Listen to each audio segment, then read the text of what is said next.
My name is Diana Myers. I'm 28 years old, and 15 years ago, my own parents threw me out of the house when I was just 13. Last week, they showed up at my Uncle Harold's will reading, the man who raised me for the past 15 years, with confident smiles and a private attorney, absolutely certain they'd walk out with millions. But when attorney Margaret Morrison opened that sealed envelope and began reading, those smiles vanished. And when she reached Clause 7, my mother, the woman who once declared I was no longer her daughter, shot to her feet, her face chalk white, her mouth hanging open in disbelief. Before I tell you what happened next, if you enjoy stories about justice and family boundaries, take a second to like and subscribe, but only if you genuinely connect with this story. Where are you watching from right now, and what time is it there? Drop a comment and let me know. To understand why my mother reacted that way, I need to take you back to the summer of 2010, when I was a 13-year-old girl who believed she was the root cause of every problem in her family. Growing up in a modest house in Southeast Portland, I learned early that love in our family wasn't distributed equally. My father, Richard Myers, worked as an auto mechanic at a shop downtown. He was a man of few words, and most of those words agreed with whatever my mother said. My mother, Sandra, worked the checkout line at a grocery store and ran our household with the precision of someone who always knew exactly who deserved what. My sister Tiffany was 2 years older than me. She had Mom's golden blonde hair, Mom's bright blue eyes, Mom's easy laugh. Everyone said so. "Tiffany looks just like you did at her age, Sandra." And Mom would beam. I looked like our late grandmother, Dad's mother. Brown hair, brown eyes, quiet disposition. Mom never said it was a bad thing. She just never said much about me at all. The differences showed up everywhere. For Tiffany's 15th birthday, Mom threw a party with 15 guests, a 3-tier cake from the bakery on Hawthorne, and a karaoke machine rental. For my 13th birthday, 3 months later, it was the 4 of us around the kitchen table with a marked-down cake from the grocery store where Mom worked. The frosting said "Happy Birthday" with no name, a generic leftover from someone else's canceled order. I didn't realize what was happening until I was 12. That's when I discovered Tiffany had a college savings account that had been opened when she was 5 years old. 8 years of deposits, thousands of dollars. I asked Mom why I didn't have one. She looked at me like the question surprised her. "Tiffany needs money for college," she said. "You'll figure something out. You're good at adapting." That was the first time I understood my place in this family. I was the spare child, kept around but never truly wanted. The summer of 2010 changed everything. In April of that year, I applied for the Oregon STEM Summer Academy at Oregon State University. It was a 6-week residential program for students who showed exceptional promise in science and mathematics. The scholarship covered everything: tuition, room and board, materials. Total value: $4,200. I didn't tell anyone I applied. I'd learned not to get my hopes up out loud in that house. On May 15th, the acceptance letter arrived.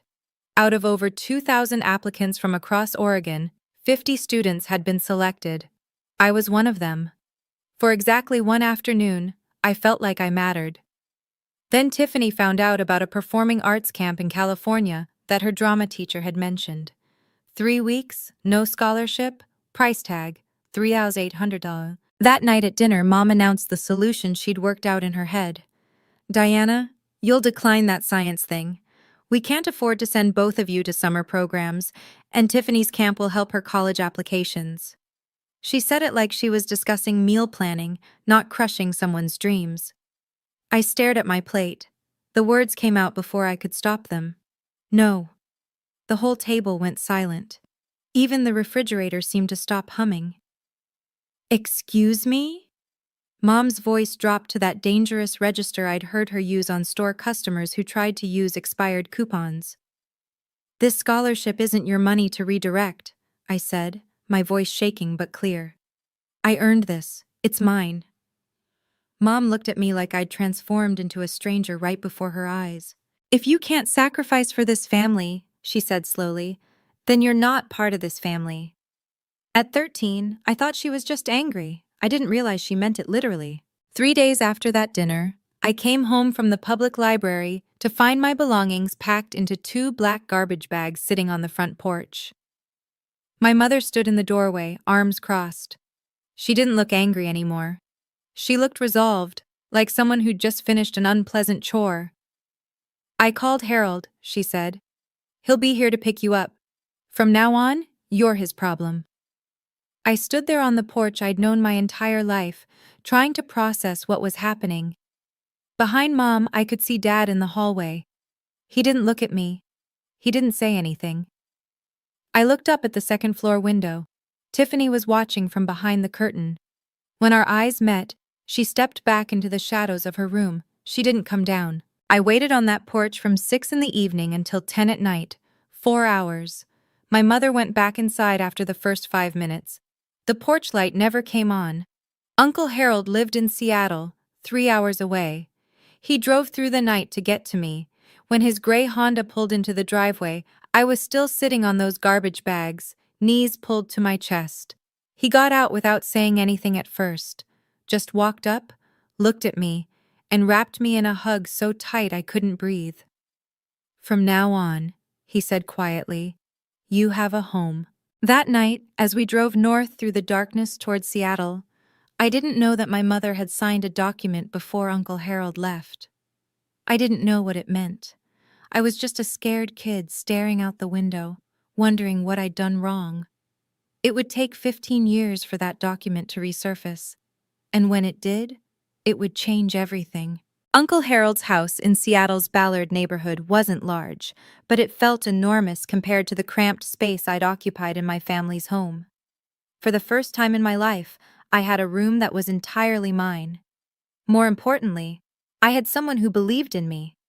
Uncle Harold had built Myers Property Holdings from scratch, a commercial real estate company he'd started with a single small office building he'd purchased after working double shifts for 6 years. By 2010, he owned 8 properties across the Seattle metro area. He never married, never had children. When I arrived on his doorstep with nothing but 2 garbage bags, he didn't just take me in. He invested in me. Over the next 4 years, I poured myself into school.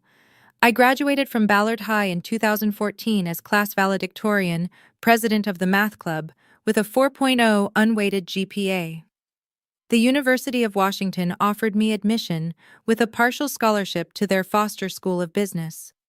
By 2018, I had my bachelor's degree in finance, graduating summa cum laude with a 3.94 GPA.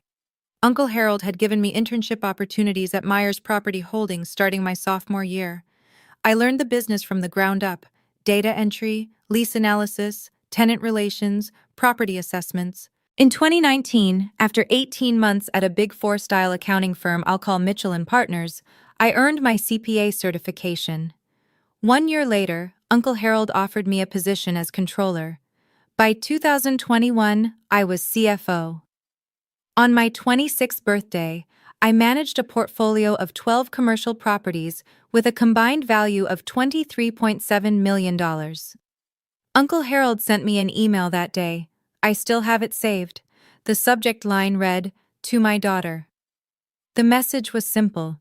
You don't need to prove anything to the people who abandoned you, but you do need to prove to yourself that you're worthy. You have. Happy birthday, Diana. In 15 years, my biological family reached out exactly 3 times. The first was in 2012. My mother called Uncle Harold's phone, not mine, to ask for $5,000. Dad had lost his job at the auto shop. Times were hard. Surely Harold could help his own brother. Uncle Harold declined. He told me about the call afterward, his jaw tight. "They haven't asked about you once," he said. "Not how you're doing in school, not if you're okay. They just want money." The second contact came in 2016. Tiffany mailed me a wedding invitation. No personal note. No, "I hope you're well," just the formal printed card with my name and Uncle Harold's Seattle address. I didn't attend. I didn't send a gift. I didn't respond at all. The third was in 2020. My mother sent me an email, the first direct contact she'd initiated since throwing me out. The subject line was, "Checking in."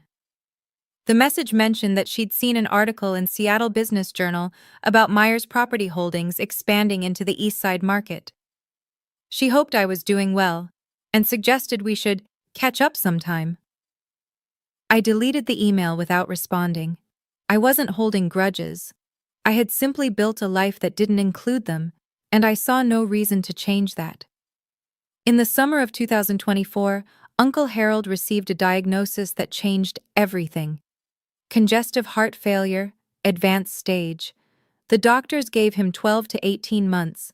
He lasted 8.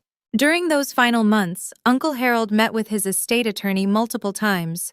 He updated his will in June 2024, 6 months before he passed. When I asked him about it, he just smiled. "Everything's taken care of," he said. "You focus on the business. I've handled the rest." I didn't know what he'd written. I didn't know about the clauses. I trusted him completely. I had no idea what was coming.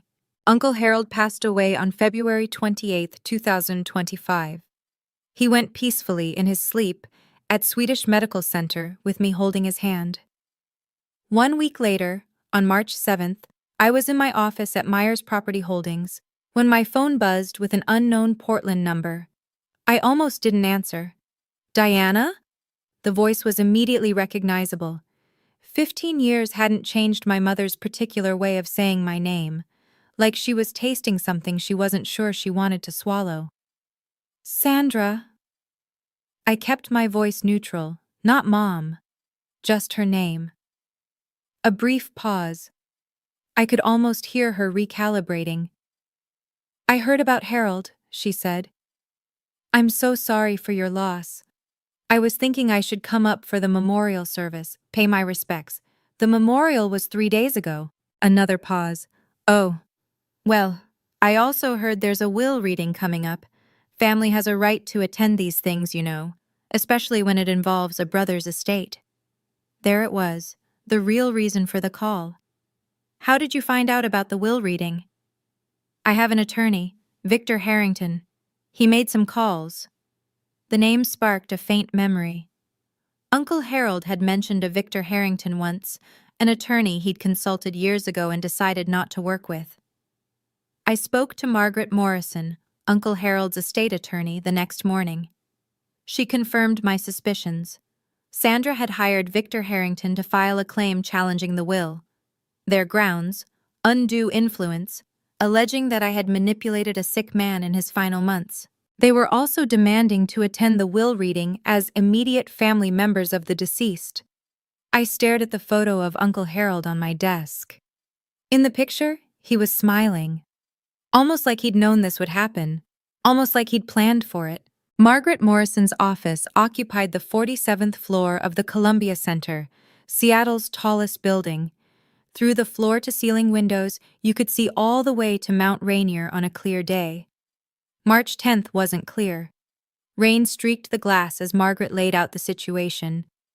"Victor Harrington filed a formal challenge to the will on behalf of Richard and Sandra Myers," she said, sliding a document across her desk. "The claim alleges undue influence. They're arguing that you isolated Harold from his family during his illness and pressured him to change his estate plan." I read through the filing, my stomach tightening with each paragraph. "They're demanding 50% of the estate," Margaret continued. "Their legal theory is that as Harold's only surviving sibling, Richard should be entitled to inherit under intestacy rules, or at minimum, receive a significant share that reflects the natural bonds of brotherhood." "Natural bonds," I repeated. "Richard and Harold hadn't spoken in 8 years before I came to live with Uncle Harold. Did you know that?" Margaret nodded. "I'm aware. Harold told me the whole history, but that's not what concerns me about this filing." She pulled out another page from her folder. "They don't need to win this case. If this goes to litigation, the estate could be frozen for 12 to 18 months during discovery and trial. Meanwhile, the properties need management, tenants need attention, bills need to be paid.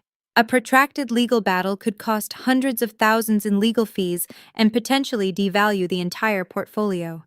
So they're betting I'll pay them off to make them go away. That's the strategy, Margaret agreed. It's not unusual in estate disputes. I looked down at the challenge filing. In the section describing our family history, Sandra had written that I had abandoned my family and exploited Harold's loneliness. The woman who threw me out was claiming I abandoned her. Do you have any documentation about your circumstances in 2010? Margaret asked. Anything that establishes what actually happened when you went to live with Harold? I thought back to that night on the porch, the garbage bags, the 4-hour wait, Uncle Harold arriving in the darkness. I was 13, I said. I didn't exactly keep records. Harold did. Margaret was already reaching for her phone. She dialed her assistant and asked for a specific file number from the archives. 20 minutes later, her assistant returned with a yellowed folder. Margaret opened it carefully, scanning the contents. Then she looked up at me with an expression I couldn't quite read. Diana, did you know about this? She slid the document across the desk. The header read, Voluntary Relinquishment of Parental Rights and Transfer of Guardianship. Dated July 15, 2010. The document stated that Richard James Myers and Sandra Ellen Myers, being of sound mind, voluntarily relinquished all parental rights and responsibilities for their minor daughter, Diana Marie Myers, and transferred full legal guardianship to Harold Raymond Myers. At the bottom were 4 signatures: my mother's, my father's, Uncle Harold's, and a notary public from King County, Washington. File number 2010 GH 5847. They didn't just kick you out, Margaret said quietly. They legally gave you up. They signed away their parental rights. As far as the law is concerned, Sandra and Richard Myers stopped being your parents the moment they signed this document. My hands were trembling. I'd been 13 years old, sitting on a porch in the dark. I had no idea my mother had been signing papers inside the house. What does this mean for their claim? Margaret's expression shifted. It means Richard has no standing to claim inheritance through familial relationship. Legally, he's not your parent. He severed that connection himself, in writing, with witnesses 15 years ago. Margaret offered me 2 paths forward. Option 1, we negotiate, she said. I reach out to Harrington, explain that their legal position is weaker than they realize, and offer a settlement. $500,000 to $1 million in exchange for them withdrawing their challenge and signing a waiver of any future claims. It's faster, cleaner, and avoids any public spectacle. And option 2? We proceed with the will reading as scheduled. They've demanded to attend as family members. We let them. Then we present the evidence. The guardianship transfer document, the full history, everything Harold wanted disclosed in the event of a challenge. She paused. Harold anticipated this, Diana. He left specific instructions for how to handle exactly this scenario. He wanted the truth on the record. I went home that night and couldn't sleep. I sat in the living room of the house Uncle Harold had left me, staring at the family photos on the mantel. There were pictures of me at every stage: high school graduation, college commencement, the day I got my CPA license, my first day as CFO. In every photo, Uncle Harold was beaming beside me. There were no photos of Richard or Sandra, not one. I thought about Uncle Harold's words from that email years ago. You don't owe them anything, but you owe yourself the truth. At 7 the next morning, I called Margaret. I want the will reading to proceed, I said. No settlement, no buyout. If they want to be present for this, let them. But we're not hiding anything. Are you sure? Once this becomes public, they chose to make this public when they filed their challenge. I'm just respecting their choice. The will reading was scheduled for Friday, March 14, 2025, at 2:00 p.m. in the Morrison & Associates conference room. 5 days away. The next few days were a blur of preparation. My best friend Elena Torres, we'd met when she joined Myers Property Holdings as HR director 3 years earlier, helped me organize the documentation. She was the only person besides Margaret who knew the full story of my childhood. 47 emails, Elena said, looking up from her laptop in my office on Wednesday evening. 47 emails from Harold to you over 10 years, documenting his relationship with you and his reasons for estranging himself from Richard. The emails painted a clear picture. In 2002, Richard had borrowed $80,000 from Harold with a promise to repay it within 5 years. 23 years later, not a single dollar had been returned. That broken promise had fractured their relationship. My arrival in 2010 had nothing to do with their estrangement. It had already been festering for 8 years. Elena also pulled the financial reports from my 3 years as CFO. Under my leadership, the Myers Property Holdings portfolio had grown from $17.7 million to $23.7 million, a 34% increase in value. Occupancy rates averaged 96%. Tenant satisfaction scores were the highest in the company's history. On Thursday evening, I met with Dr. Lauren Hayes, the therapist I'd been seeing since my early 20s. "Remember why you're doing this," she said. "You're not seeking revenge, you're closing a chapter. There's a difference." "What if I feel satisfaction when they realize they've lost?" Dr. Hayes smiled gently. "That's called justice, Diana. Feeling validated when the truth comes out isn't the same as cruelty. The question is what you do afterward." I drove home that night through Seattle's rain-slicked streets, thinking about her words. I looked in the bathroom mirror before bed. "She has no power over you anymore," I told my reflection. "Only you get to decide your story now." Friday was coming, and I was ready. Okay, let me pause here for a second. If you've made it this far, and you're wondering how I handled what came next, drop a comment with your prediction. What do you think Sandra did at the will reading? And if this story resonates with you, if you've ever had to set boundaries with family, don't forget to subscribe. We're just getting to the part you've been waiting for. Now back to that Friday afternoon. The Morrison and Associates conference room occupied a corner of the 47th floor, with floor-to-ceiling windows offering panoramic views of Elliott Bay and the Olympic Mountains beyond. On a clear day, it would have been breathtaking. On March 14th, 2025, the sky was overcast, the water a steel gray that matched my mood. I arrived 15 minutes early at 1:45 p.m. I wore a navy blue tailored suit. Professional, understated. My hair was pulled back in a simple bun. I'd learned from Uncle Harold that the most powerful people in the room never needed to announce themselves. The conference room could seat 20 at the main table, with additional chairs arranged along the walls. When I entered, 14 people were already present. Margaret Morrison sat at the head of the table with 2 junior associates. Thomas Graham, the senior auditor from Mitchell and Partners, who had handled Uncle Harold's accounts for a decade, occupied a seat near the window. Representatives from 3 charitable organizations filled several chairs: Seattle Children's Hospital, Habitat for Humanity Northwest, and the Olympic National Park Foundation. Uncle Harold had been a significant donor to all 3 for over 20 years.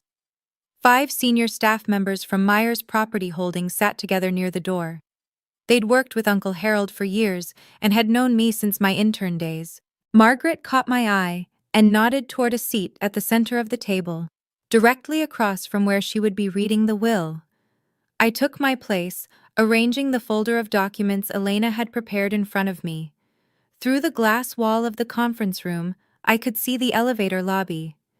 At 2:03 p.m., the elevator doors opened. My mother stepped out first. Even from across the floor, I could see she'd dressed for the occasion.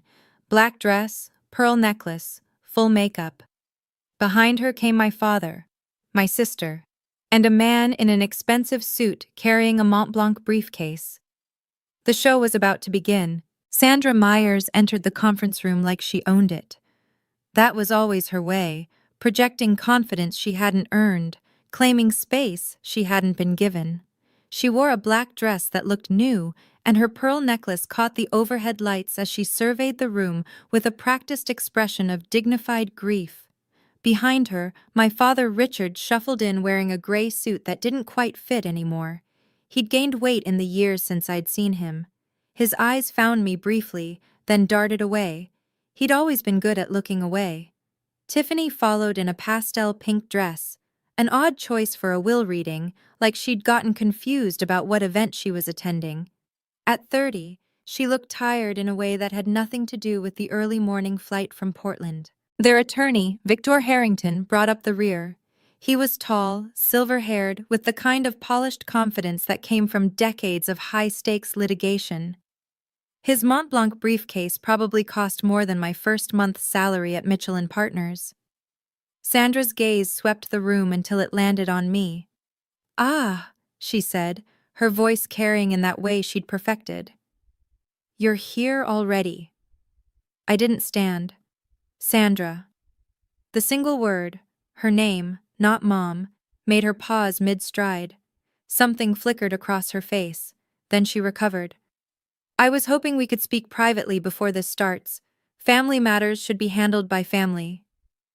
"The proceedings begin in 2 minutes," I said. "I'm sure whatever you have to say can wait."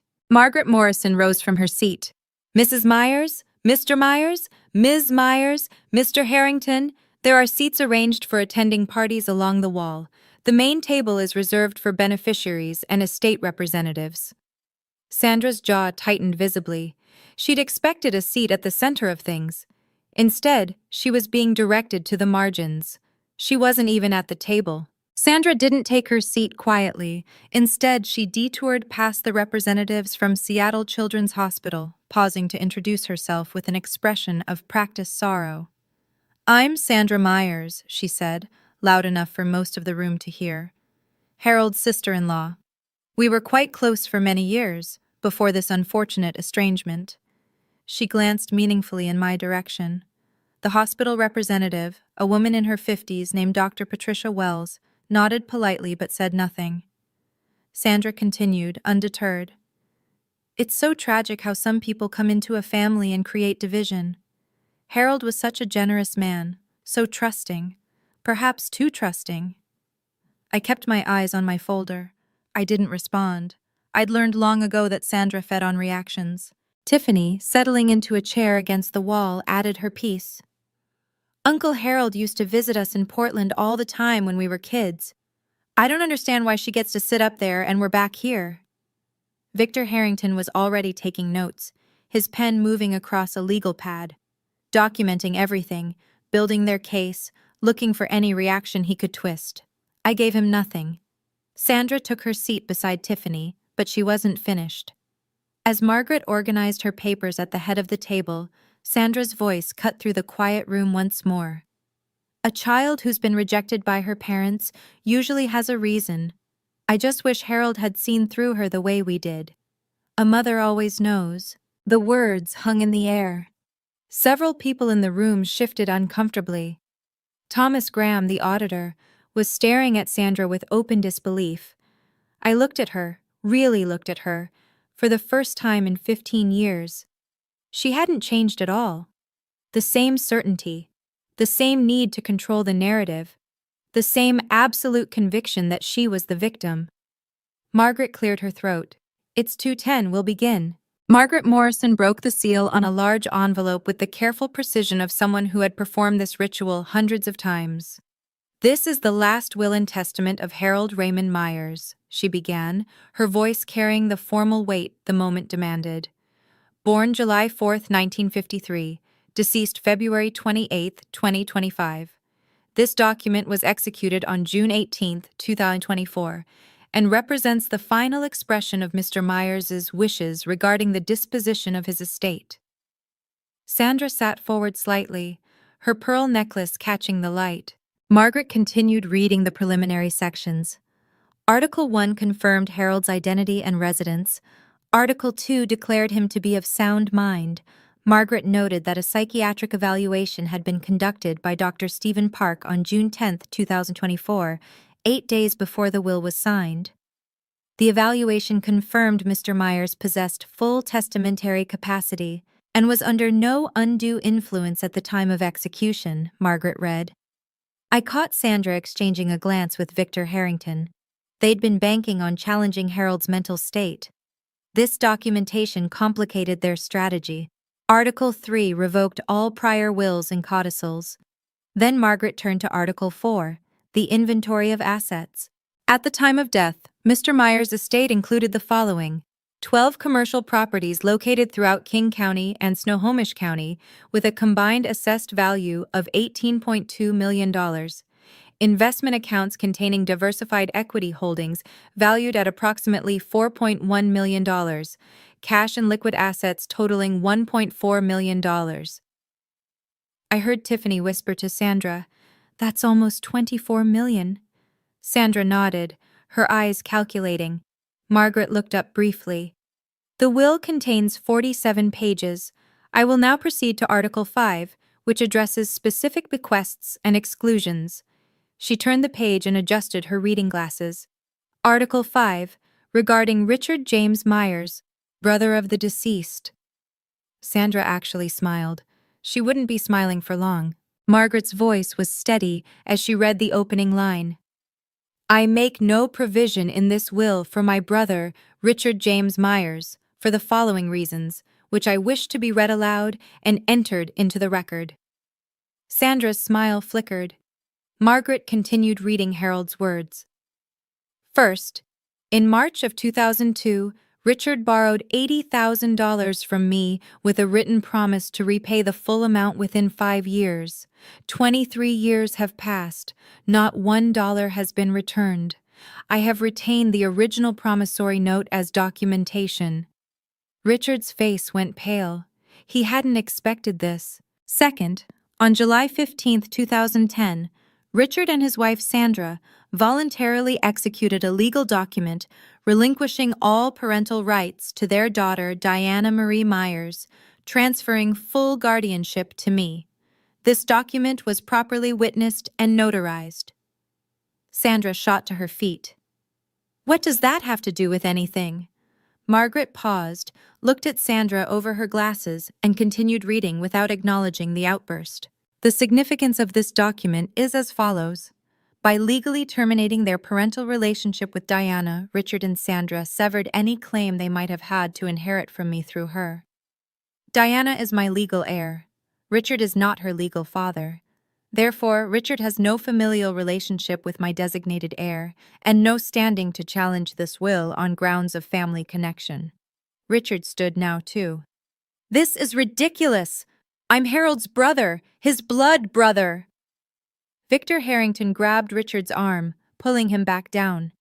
But even the attorney's face had gone gray. Margaret reached into her file and produced a document.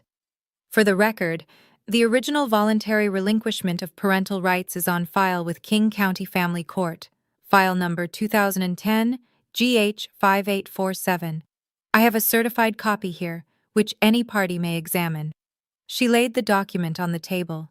Sandra stared at it like it was a live grenade. Sandra didn't sit back down. Her composure, that careful mask she'd worn into the room, cracked visibly. Her voice rose, sharp and desperate. This is insane! That paper doesn't mean anything. We're still her family. Margaret's voice remained level. Mrs. Myers, I must ask you to take your seat. Disrupting the reading of a will is a matter the court takes seriously. Sandra ignored her. She pointed directly at me.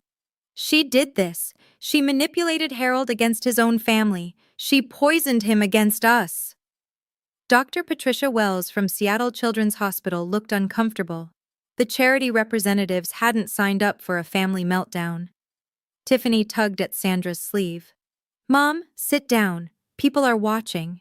I don't care who's watching, Sandra's voice cracked. I want to know how this happened. Harold loved Richard. They were brothers. Finally, I spoke. My voice came out calm, steady, the way Uncle Harold had taught me to speak in difficult negotiations. Never raise your voice. Make them strain to hear you. Sandra, you made a choice 15 years ago. You put my belongings in garbage bags and left me on a porch in the dark. Then you went inside and signed a document giving me away. I was 13 years old. The room was absolutely silent. That was your decision, I continued. Not mine, not Uncle Harold's, yours. Everything that's happening today is simply the consequence of what you chose to do that night. Sandra's mouth opened, but no words came out. I looked at her steadily. I don't hate you, but I also don't owe you anything. You made sure of that when you signed that paper. Victor Harrington was writing furiously on his legal pad, though I couldn't imagine what strategy he thought he could salvage. Margaret cleared her throat. If we may continue, I haven't yet read Clause 7. Sandra finally sank back into her chair, but Clause 7 was the one that would truly end her hopes. Margaret turned to page 12 of the will and paused. Then she read the words that would change everything. Article 7, Designation of Sole Beneficiary. The room held its breath. I hereby bequeath the entirety of my estate, including all real property, investment accounts, liquid assets, and personal effects, to my legally adopted daughter, Diana Marie Myers. Adopted.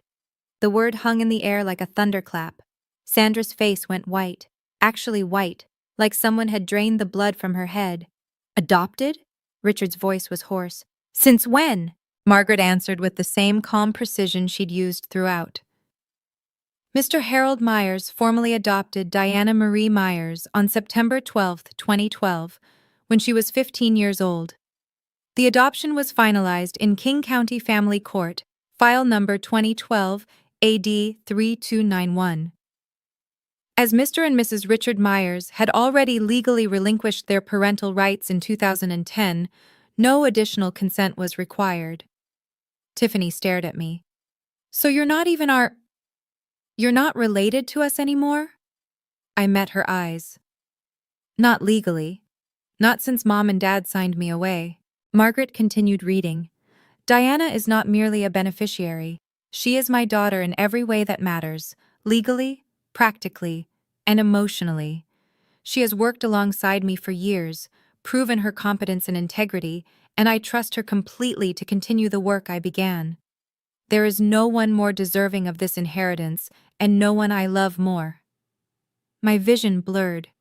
I blinked back tears. Uncle Harold had never told me about the full language of this clause. He'd kept it a secret, waiting for this moment, knowing it might come. Sandra was shaking her head slowly, like someone trying to wake from a nightmare. This can't be legal, she whispered. Victor, tell them this can't be legal. Victor Harrington didn't answer. He was staring at his legal pad, pen motionless.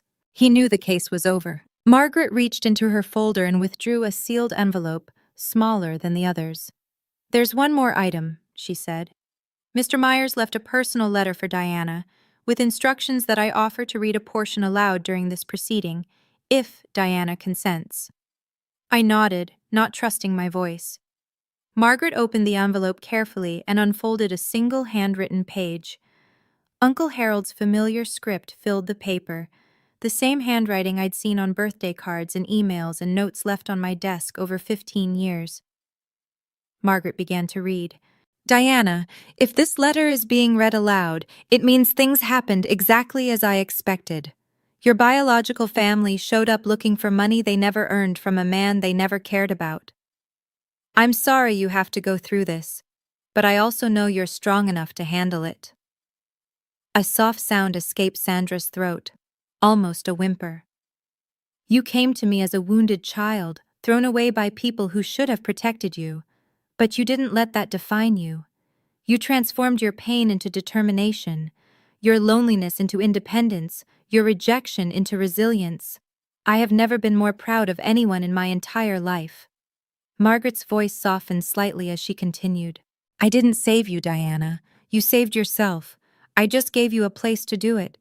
Everything you've achieved, your education, your career, your character, you earned through your own effort.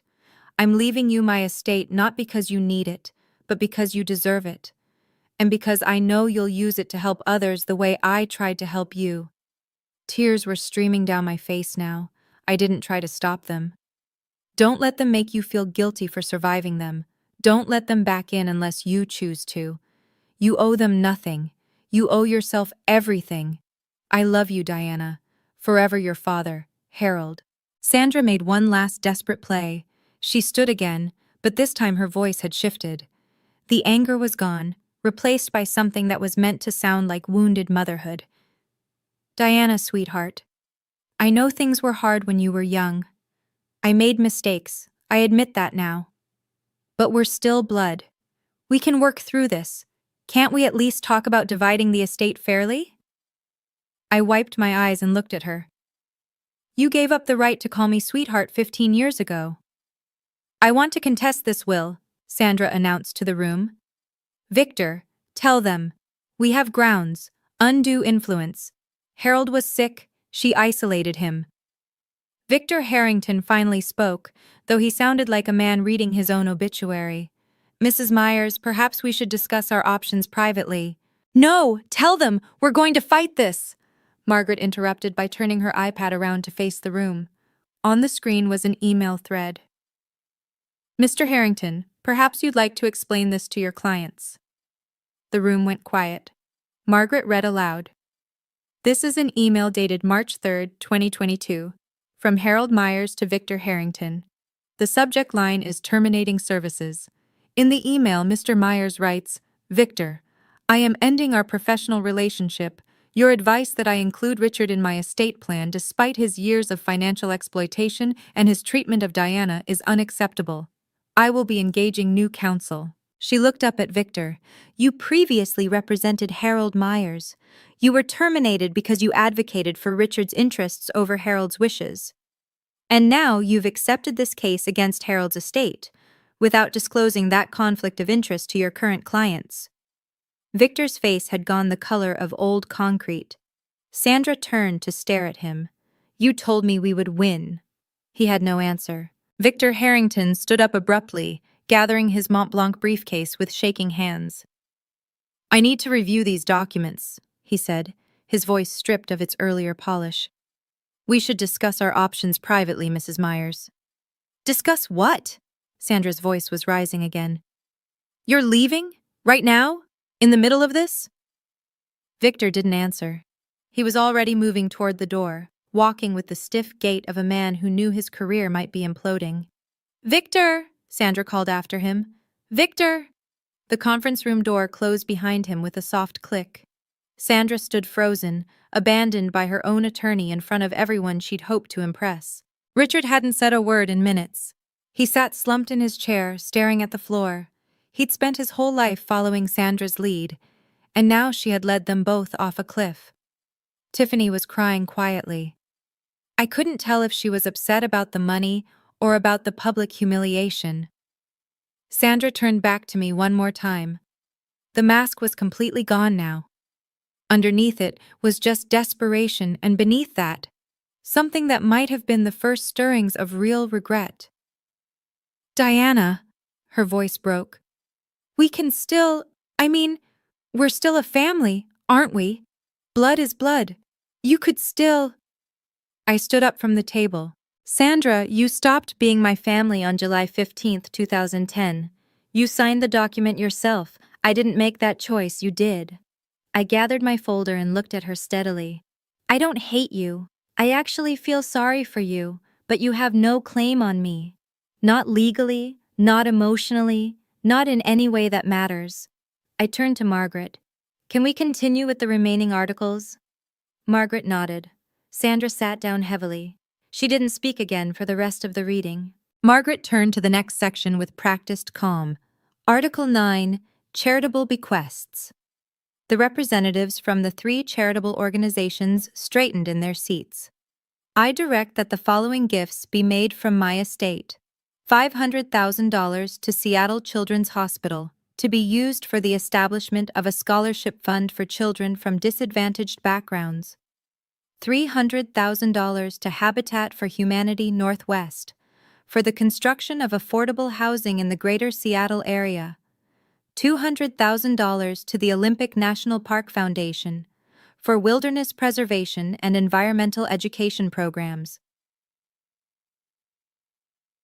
Dr. Patricia Wells from Seattle Children's Hospital nodded solemnly. Harold was one of our most consistent donors for over 2 decades. This gift will help hundreds of families.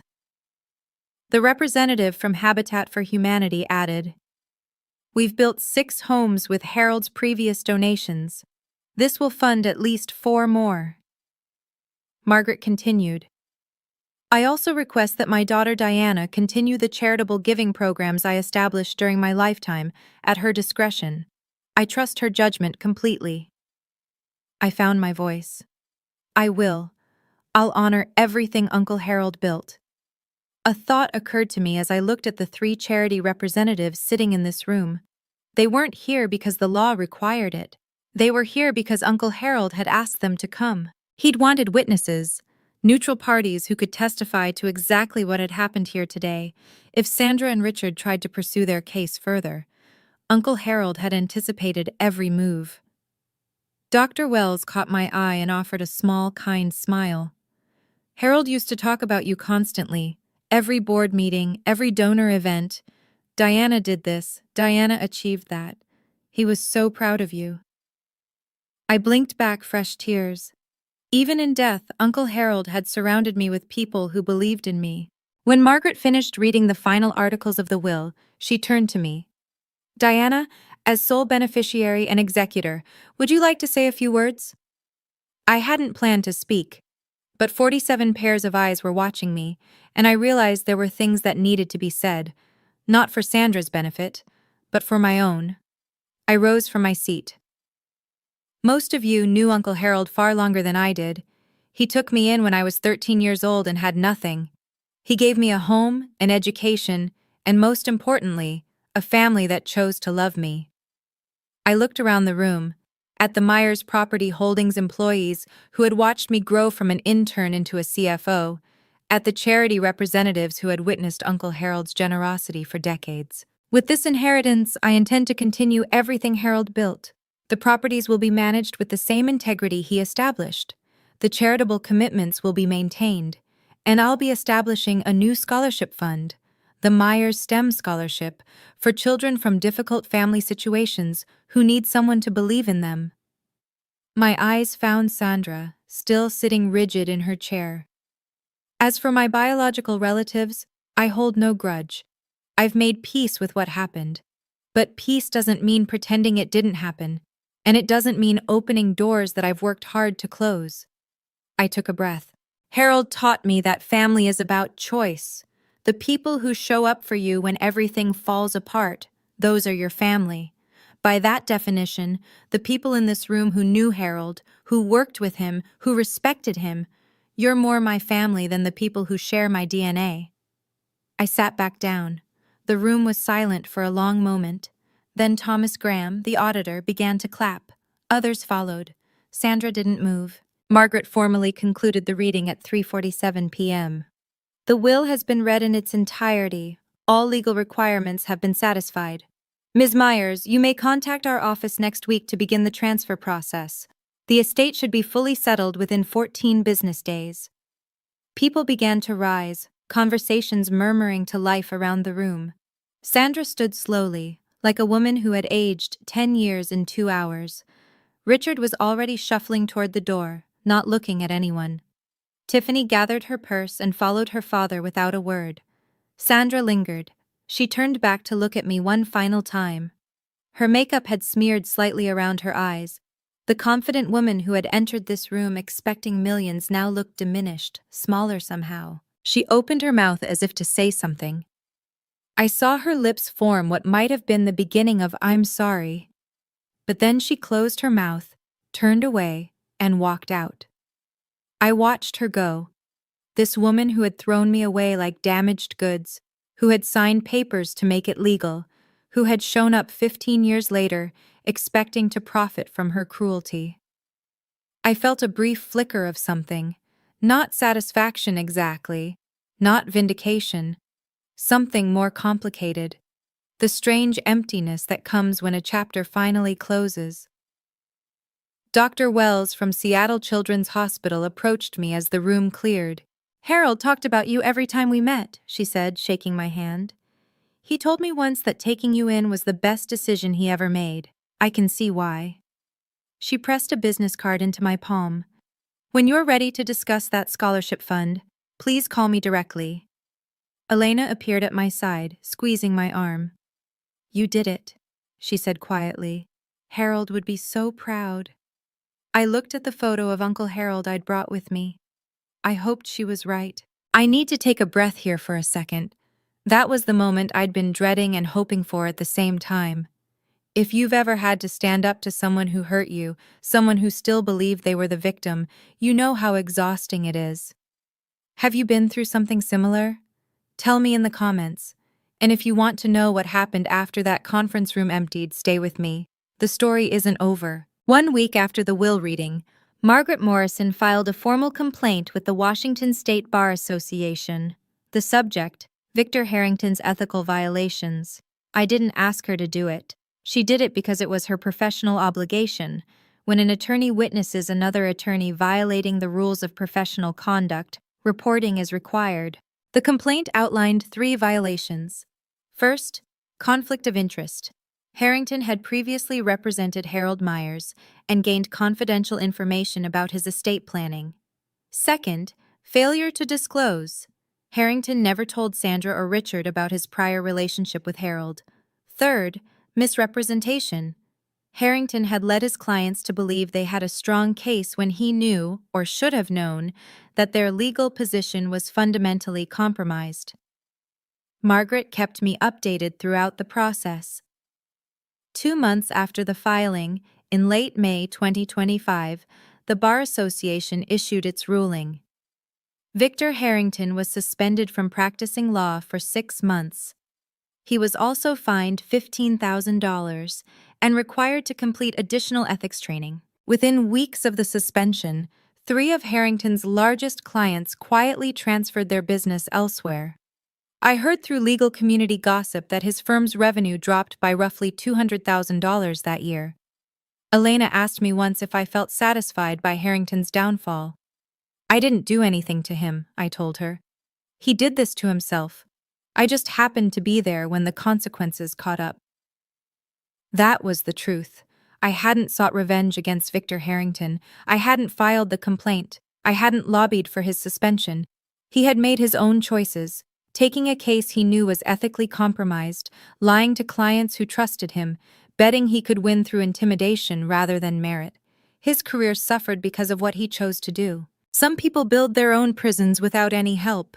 3 weeks after the will reading, an email appeared in my inbox from Sandra Myers, 1969, gmail.com. Subject, please read. The message was longer than I expected.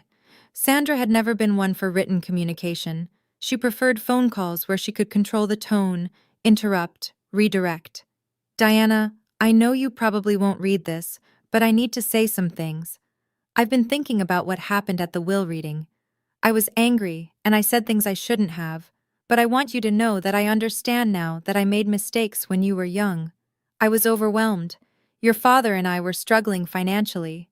Things got away from us. I'm not asking for money, I'm asking for a chance to make things right. We're still family, Diana. Blood doesn't just disappear because of legal papers. I'm your mother. Nothing can change that. Can we talk? I think if we just sat down together, we could work through this. I love you. I always have. Mom. I read the email 3 times. Then I called Dr. Hayes, my therapist, and read it to her over the phone. What do you notice about the email? She asked. I thought about it. She acknowledges mistakes but doesn't name what they were. She blames circumstances, financial struggles, being overwhelmed. She says she's not asking for money, but then pivots to working through this. And she still calls herself mom, even though she signed away that right. What do you want to do? I took 2 days to write my response. It was 4 sentences long. Sandra, I've read your email.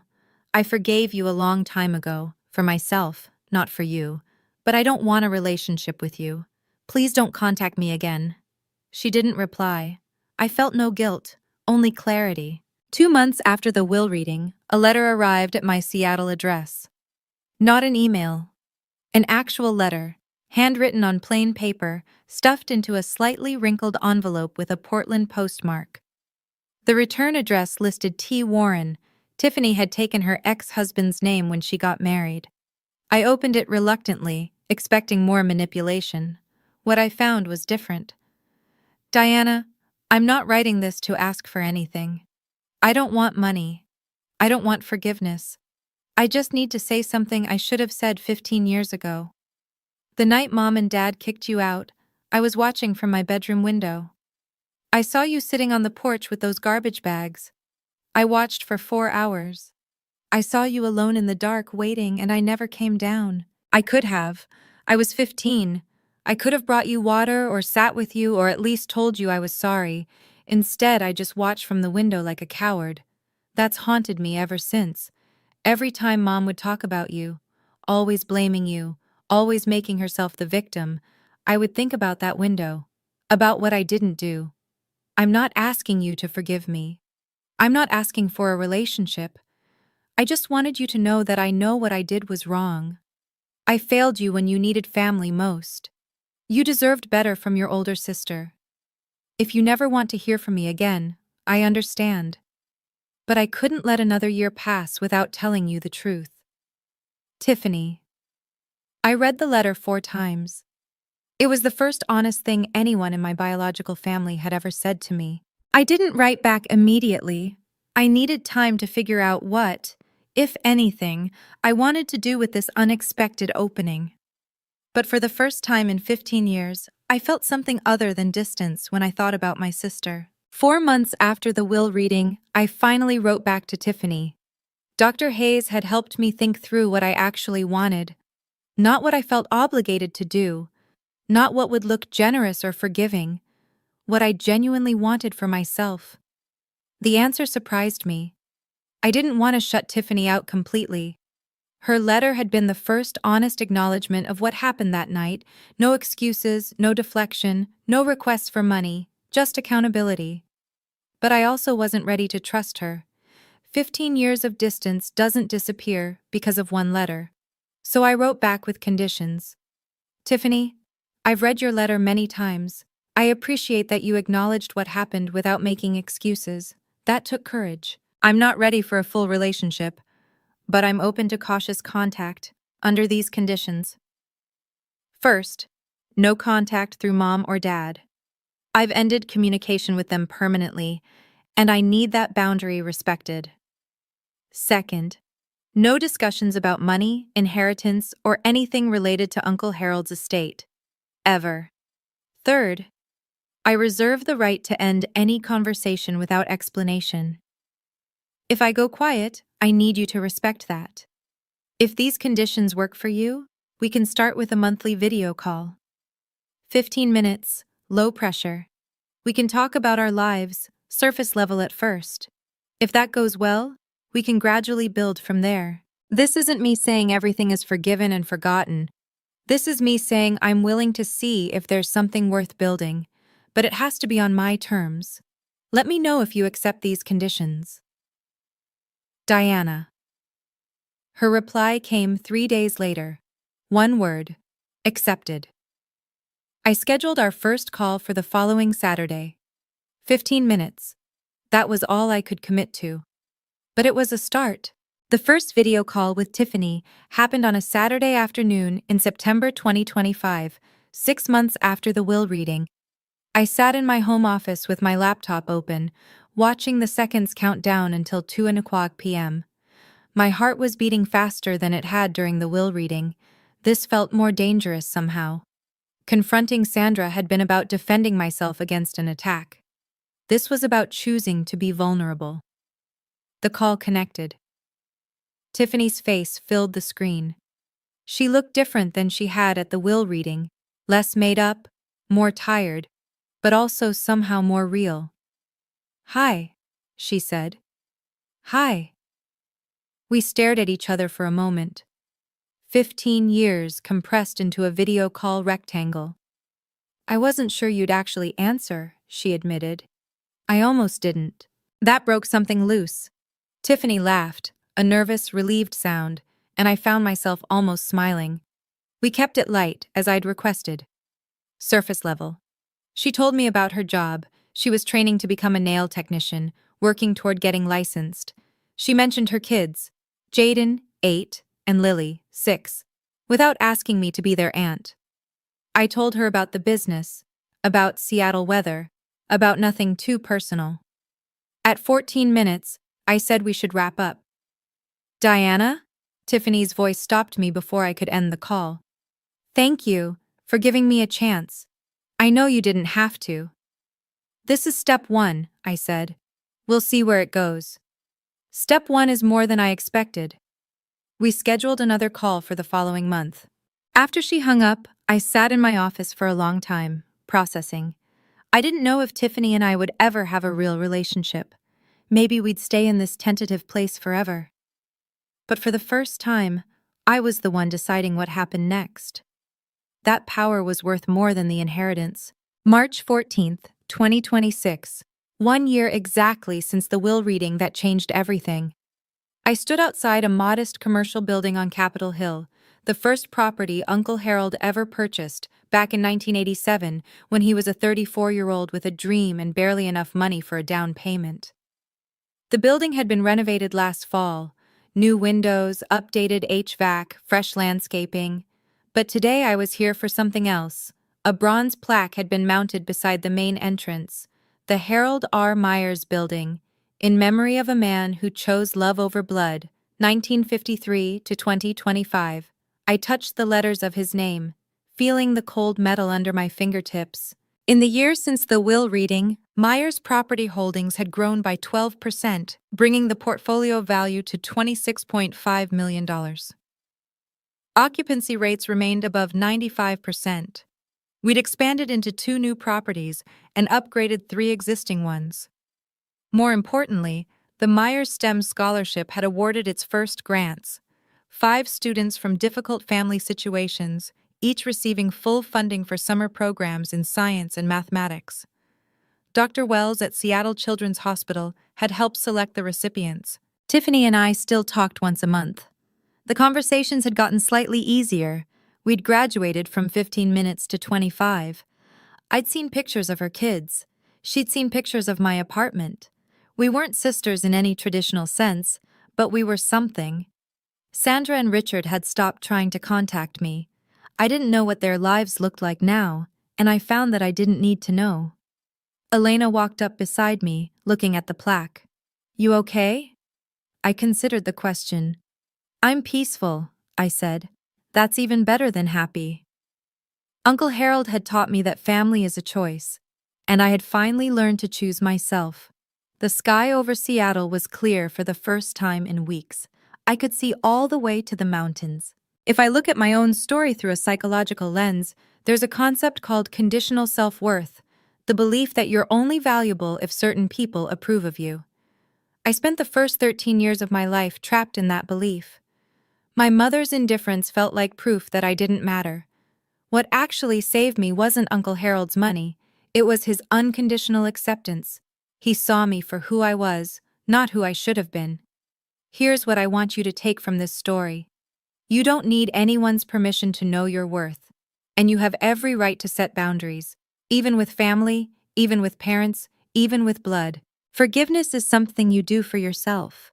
Reconciliation is something you choose for yourself. These are 2 different things, and no one gets to decide which one you offer. Your story is yours to write. Thank you for staying with me through this entire story. If it resonated with you, if you've ever had to find your own worth after someone tried to take it away, I hope you know you're not alone. If you'd like to hear more stories like this, subscribe and hit the notification bell. And check the description for links to similar stories about boundaries, family, and finding your own way. Until next time, take care of yourself.